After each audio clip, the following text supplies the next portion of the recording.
Alam mo ba? Ang liwanag sa dilim ng bioluminescent bay sa Palawan, natural na ilaw o mahikang likas. Alam mo ba na may lugar sa Palawan kung saan nagliliwanag ang dagat tuwing gabi?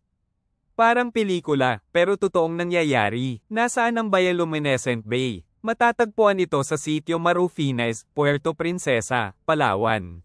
Kilala ito bilang isa sa iilang lugar sa Pilipinas na may bioluminescent plankton, maliliit na organismo na umiilaw kapag ginagalaw ang tubig.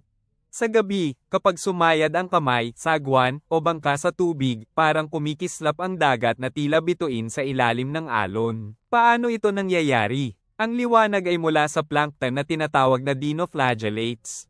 Kapag naistorbo sila ng galaw, tulad ng hampas ng alon o kilos ng tao, naglalabas sila ng liwanag bilang depensa. Ito ay isang biological reaction na tinatawag na bioluminescence na karaniwan sa malalalim na bahagi ng karagatan.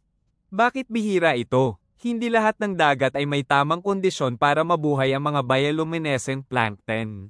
Sa sitio Marufines, ang tamang temperature, nutrients, at kakulangan ng artificial light ay perpektong habitat para sa kanila.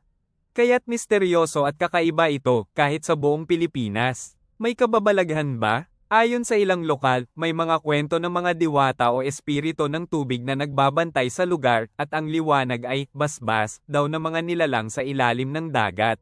Pero kung tanungin ang mga siyentipiko, ito raw ay purong agham, pero tila mahika pa rin ang dating. Ang bioluminescent bay ng Palawan ay isa sa mga likas na kababalaghan na nagpapaalala kung gaano kaganda, misteryoso, at buhay ang ating kalikasan kahit sa gitna ng dilim. Ito ang Simply Marjun Channel, ang tambayan ng mga kwentong di mo aakalain.